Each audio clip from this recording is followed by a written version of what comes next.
College President, Lisa Kennard, Parents Association President, Yvonne Thaman, Head of the Secondary School, Sharon Stocker, Head of Year 12, Judith Rapke, colleagues, friends, parents,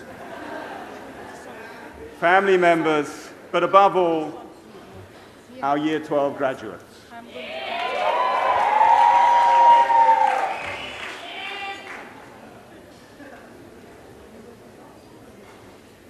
Just over 60 years ago, a group of people had a dream to establish a school which would produce hundreds, thousands of graduates, educated and proud Jewish Australians. And they called their school Mount Scopus, in Hebrew Had Sophim. And both in Hebrew and in Latin, the word means the mountain of those who see far, those who have a vision. In this week's Sedra, we read how Jacob, leaving his parents' house for the first time, had a dream of a ladder. Mutzav arza v'rosho megia hashamayma. It was firmly established on the earth, and yet its top reached the heavens. And angels were ascending and descending on this ladder. And Jacob realized he'd been given a dream of his journey, of his destiny, and of his task.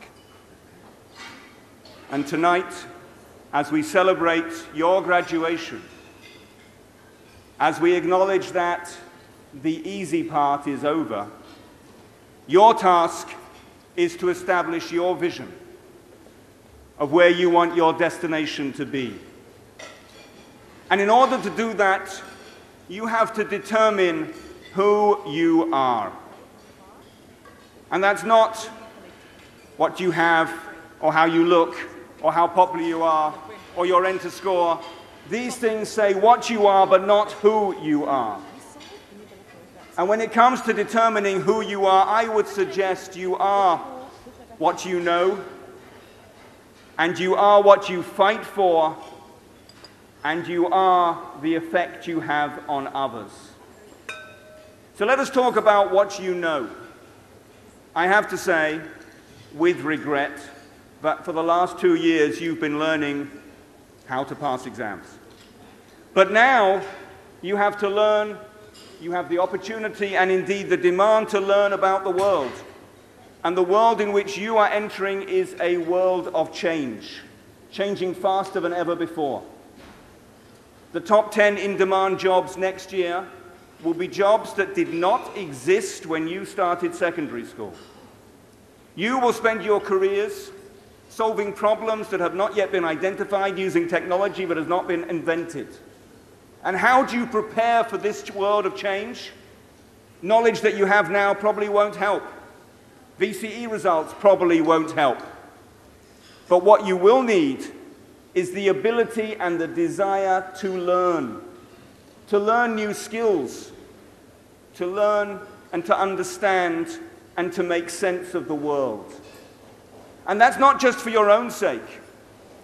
You know, the Stone Age ran out, not because we ran out of stones, but because the age ran out, because mankind got a better idea. And in your futures, there will be a number of new ideas that will change the world, be they in maths and medicine or in science and sociology. And maybe one of you will be part of the team that finds the idea that changes the world. And when you define your vision of who you are, you need to decide what it is that you fight for, what it is that you believe in,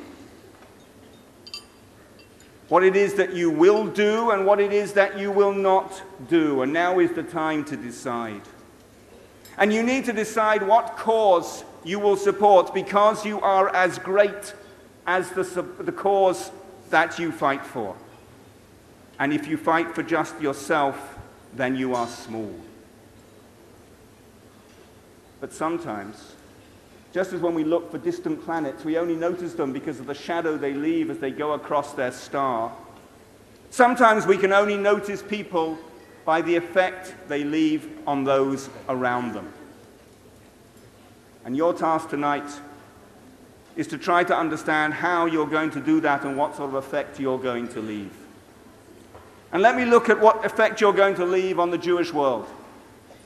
We live today in a time of unprecedented opportunities and freedoms to be Jewish. And yet, at the same time, we have unprecedented threats of assimilation and disengagement.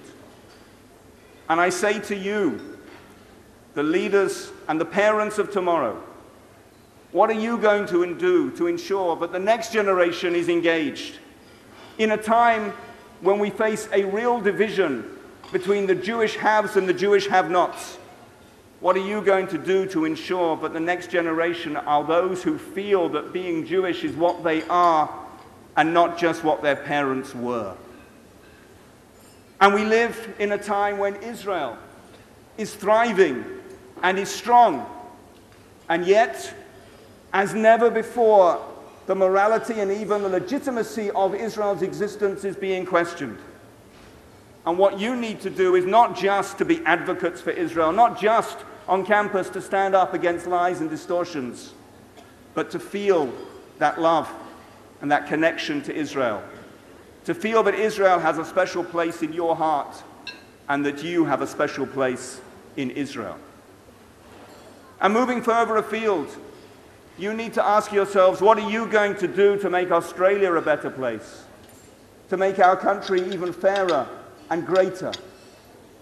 And moving further afield, perhaps the greatest challenge in terms of scale and scope, are you ready to accept the changes, the radical changes to your lifestyle and to your expectations that will be necessary to ensure that our world remains habitable for us all? But let me say this.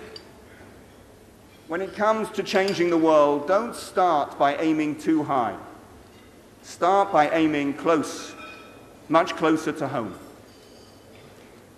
Last April, when you were in year 11, one of your number had a piece of writing published in The Age. Samantha Beda wrote, movingly and beautifully, about growing up with her sister Amber, who suffers from Rett syndrome, a significant neurological disorder. And Samantha wrote, because of Amber, I don't want to be just an architect or a doctor. I aspire to be a better person. I want to be remembered as someone who gave. I want to be remembered as someone who helped. And on reading those words, I thought, there is no more fitting aspiration, no greater vision than I can offer for you.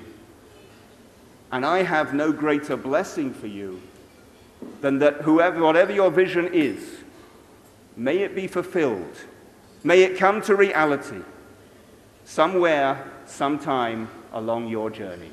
Thank you very much.